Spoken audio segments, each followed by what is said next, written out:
Thanks for choosing this free Anfield Index podcast. If you'd prefer to listen to this or any of our other shows without adverts, then now's the time to check out Anfield Index Pro. With AI Pro, you can supercharge your entire listening experience. You'll not only get all of our podcasts without the ads, but you'll have them far faster with our quick publish feature available exclusively for subscribers. AI Pro also puts you in the heart of our sound studio, with an option to listen to many of our shows live and interact with the podcasters in real time as the shows are recording. Upgrading couldn't be easier. AI Pro is available on all popular podcast platforms, and we have our own apps for Apple and Android. Just head on over to AnfieldIndexPro.com and get started today. Hello and welcome to the Daily Red, your lunchtime catch-up on all things Liverpool FC, the day after Arsenal 3, Liverpool 2 at the Emirates. The Reds beaten for the second time in this Premier League campaign. And yet another really poor showing from the Liverpool team. The Reds lined up with Alisson in goal, Trent at right back, Virgil and Joel in the centre, and Costas Tsimikas at left back, Henderson and Thiago in a double pivot, Salah, Jota and Diaz behind Darwin Núñez, the same team that played against Rangers. And this selection by Jurgen Klopp was shown to have been a mistake after just 1 minute. Liverpool lose the ball in Arsenal's half. It's a breakdown. The Liverpool left, the Arsenal right. Bukayo Saka has the ball. Virgil van Dijk comes across, meets him. He's not going anywhere. He's going to have to release the ball. Jordan Henderson makes an executive decision to just abandon his man, Martin Odegaard, and drift into no man's land. Drawn to the ball, as always. Saka plays the pass across right in front of Henderson to Odegaard, who's got 10 yards of space all round him. Joel Matip is marking Gabriel Jesus. Trent has two players running behind him, but he has to stop in case Odegaard wants to shoot. He has to be the one who'll go and meet him because Matip is not going to step out in that situation. Odegaard plays a lovely ball through the gap and Martinelli runs on and finishes very well. From an Arsenal point of view, it's a really good goal, but it took one individual decision by a Liverpool player to cost Liverpool the goal. All Henderson needed to do was stay with Odegaard, and there's no possible way for Saka to get the ball to him. The Reds would fight back, and on 14 minutes should have had a penalty. And there's absolutely nobody who will dissuade me from the idea or the opinion that this should have been a penalty. Diogo Jota in the box tries to lift across towards Darwin, and Gabriel has his hand up by his head. The ball clearly strikes his hand, and no penalty is given. VAR review it, no penalty is given. That's an absolutely disgraceful decision. It is such a blatant handball. If you saw the handball in the Brentford-Newcastle game on Saturday, where the ball goes over Dan Burns' head, he's jumping, has his arm up, the ball gets headed off his hand while he has no awareness of where the ball is and has his hand up for leverage as he jumps, that was given as a penalty. Gabriel has no reason to have his hand where it is, unless he's doing an impromptu version of I'm a little teapot, short and stout, here's my handle, and his hand is his spout. There's no reason for his hand to be there. It is as blatant a penalty as you will see all season long, and it doesn't get given. The Reds did fight their way back in, though. Darwin had a half chance forced a good save out of Ramsdale. Darwin played a really dangerous ball across the front of the box, and Luis Diaz is about to slot it home. Saliba gets a touch, sends it towards his own goal. Ramsdale has to make a decent save. But on 34 minutes, it is 1-1. Trent plays a poor pass, if we're being honest. A lofted sort of half-volleyed ball in towards our forwards, but Gabriel should deal with it fairly comfortably. He doesn't. He knocks it into Diaz's path. Diaz goes round the outside of Saliba, cuts it back into the middle, and Darwin, who's beaten Gabriel into the middle, knocks it home. His first goal since that game against Fulham. Really, really nicely taken goal. Really well-worked goal between the two forward players. And that, I think, is a link-up we're going to see a lot over the coming years. However, it won't be anytime soon, because about 6 minutes later, Luis Diaz is forced to leave the game. Thomas Partey drags him to the ground. Diaz hurts his knee. He gets treatment. He plays on. He goes down again. The physio came on, and Diaz can be seen gesturing to him to just strap the knee up. But obviously, you're not going to take any risks.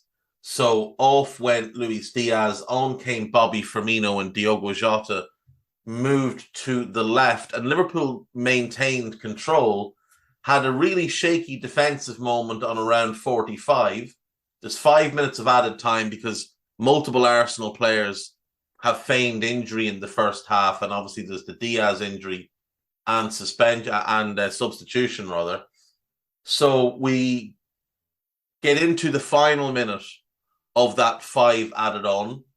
Jota gets hacked down by Martin Odegaard over on the left touchline from a Liverpool point of view in front of the dugouts. Free kick about 10 yards, 15 yards inside their box. We commit to sending more or less everybody forward, all the big fellas. Costas takes a poor free kick. Arsenal cut it out. The ball gets to Martinelli on the halfway line. On the halfway line, Liverpool have Henderson and Trent back, and Costas gets back into position quite quickly. Martinelli gets the ball on the halfway line. Jordan Henderson is about 5 yards from him. He's got Trent covering, so he's not the last man. And he doesn't engage at all. He allows Martinelli to carry the ball from the halfway line into our box. And he gets beaten.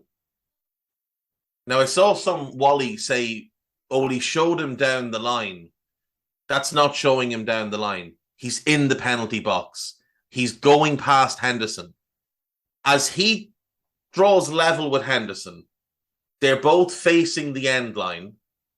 There's a yard of separation between them. There is zero opportunity, zero chance Henderson is getting back in front of Martinelli. Martinelli is going to get it out of his feet, cut across Henderson, and score. Trent has to go to that ball. Has to. But when Trent goes to that ball, he's going to that ball to block the shot or the cut across.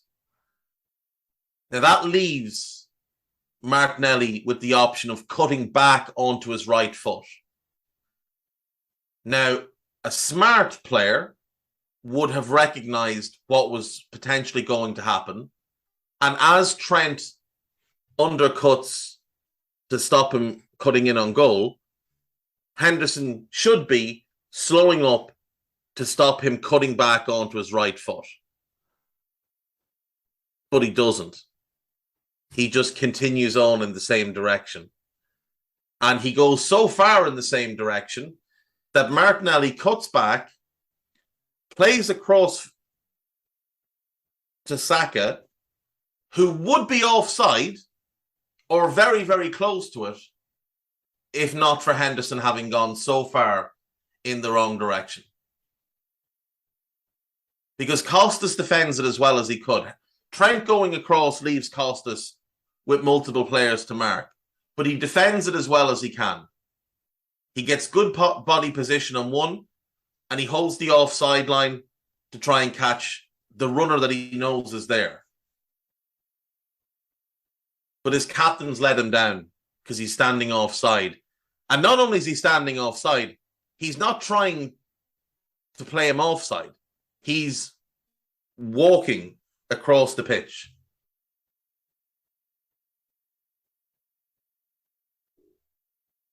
Henderson makes 3 mistakes.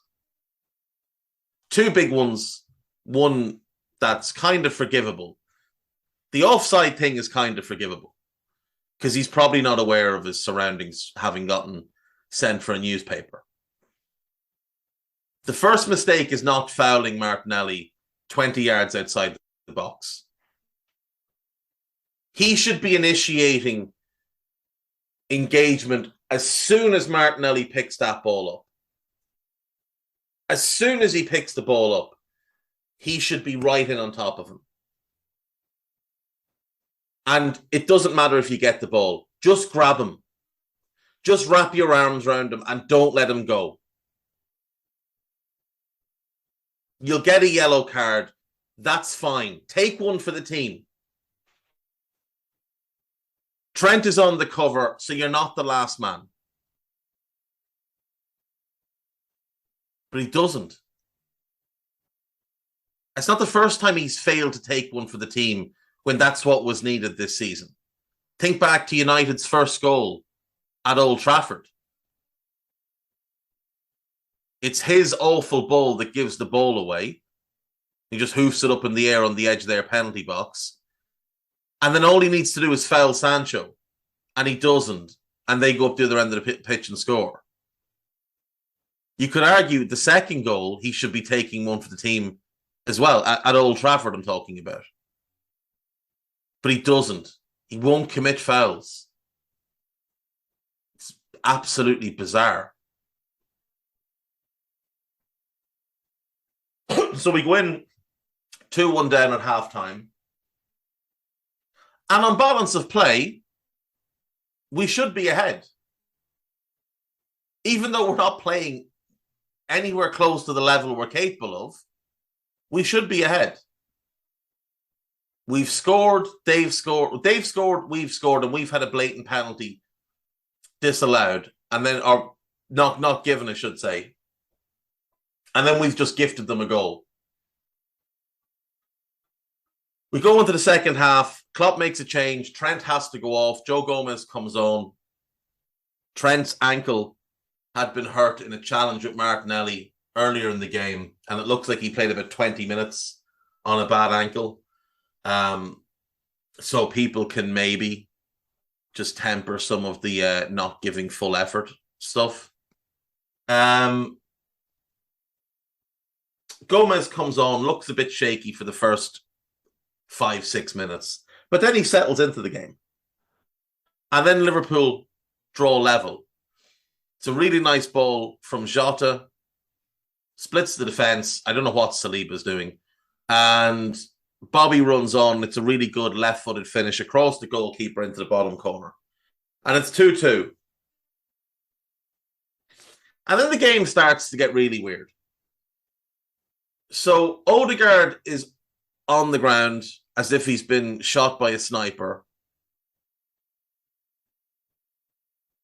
Gabriel Jesus picks the ball up, has to sort of dance around Odegaard, and gets caught in the face with Costas' arm and hits the deck like a ton of bricks. The players are immediately worried for him and try to get attention to the physios. The physios sprint on. Now, I haven't seen a replay of him falling from the right side. Like, the one we see is kind of through the bodies, but it doesn't look like he gets his hands down to brace his fall. Was he unconscious when he hit the ground? When he came to, he had a bloody nose. And then he's up, he's on the touchline, and he's arguing that he wants to go back on. But has he been knocked unconscious? And if he hasn't been, why were the players so worried? Was he feigning having gotten hurt? Or was he knocked unconscious? I'm inclined to believe he was knocked unconscious and snapped out of it. But no concussion protocol was followed at all. And he was allowed to make the decision that he was going back on. That's just really poor.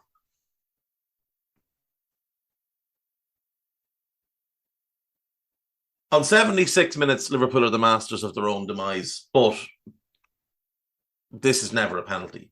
So it's pinball in the Liverpool box. They have 3, maybe 4 opportunities to clear their lines. They don't. Kroos is played in. Gabriel Jesus miscontrols it. And about a second later, Thiago's foot makes very slight contact with Gabriel Jesus' foot. And Jesus goes down like he's been shot. Now, there's a bit of a scuffle that takes place at this point. One of 2 that would take place. But there's no real VAR review. We don't get any good replays of the incident. Thiago continually asks the referee, why have you given a penalty here? And the referee won't give him an answer. Even Ian Wright, the most biased Arsenal person around, says there's no way it was a penalty. Even Ian Wright. So, you know, Saka steps up and it's a great penalty. Credit to him. But Klopp, at this point, has lost the plot anyway. And he's brought off Salah, brought on Fabinho, brought off Salah, moved Henderson to right wing because he was apparently going to do something there. And he brought on Kanate for Matip, which was fine. After the goal, the penalty goal, he brings on Elliott for Jota, which again didn't really make any sense. Jurgen had a very bad day. A very, very bad day. And how he allowed his captain to play 90 minutes while putting in that performance, I have no idea. I genuinely have no idea. Liverpool didn't deserve to win the game, but neither did Arsenal. And I've seen a lot of hot takes about Arsenal after that game, about how they're back. The most stupid one I saw was, they're what we used to be, lots of talent, exciting manager, yada, yada, yada. First of all, the manager's mediocre at best. Secondly, there is some exciting talent there. One of their players would get in our current team. One. Either Odegaard or Saka. Take your pick as a number 10. Maybe you can make an argument for Jesus as a 9. And fair enough. But Diaz is better than Martinelli. Thiago is better than any midfielder they have. Fabinho's better than any midfielder they have. Salah is a better right winger than Saka. So like I said, if Saka comes in, you can have him at left back or you can have him as a 10.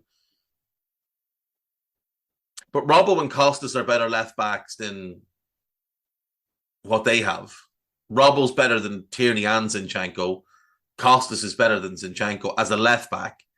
Virgil's miles better than any of their centre backs. Joel is better than any of their centre backs. Ibu is better than any of their centre backs. And Trent is a better right back than Ben White. He's a better footballer than Tomiyasu, but Tomiyasu is a better defensive player. But he's not playing right back for them. And the gap between Alisson and Ramsdale is enormous. So, in what way would you be jealous of that team when we already have a much better team? It needs some refreshment. and the squad as a whole needs a bit of refreshment, and Klopp needs to stop being so loyal to Dross. But you wouldn't swap this group of players for their group of players at any point. And they're getting lots of praise for their win. They're back. We're 10th in the league, and we're garbage. And they still needed 2 massive decisions from Michael Oliver to be the wrong decisions to gift them the win. They weren't good yesterday. They were just less shit than us and needed the referee on their side. Like, what are people talking about? I've seen, oh, what a great advertisement for the Premier League. That was not a good game of football. It wasn't a good game of football at all. It was a game riddled with dreadful defensive work on both sides and appalling officiating, plus feigning of injuries and time wasting. In what way is that a good advertisement? Oh, because simpletons like goals. Simpletons think, oh, goals mean excitement. Bullshit. I'm sorry, bullshit. It wasn't a good game of football. It was like watching 2 pissheads have a scrap, flailing away at each other.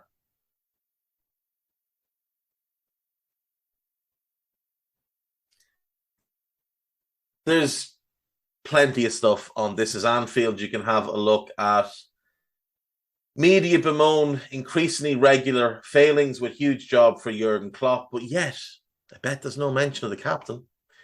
Klopp doubles down, but Reds struggles continue. 5 talking points. Liverpool have 3rd oldest starting 11. Jurgen Klopp explains substitution that saw Jordan Henderson as a winger. He can make excuses all he wants. There's no excuse for that. Utter garbage. Liverpool.com. Liverpool can reflect on rare good news after Arsenal as 114 million duo hand Jurgen Klopp positive. There's no positives coming out of that game other than Darwin scoring, because we've lost Diaz and Trent potentially for a while. So there's just nothing good that comes out of that game at all. At all.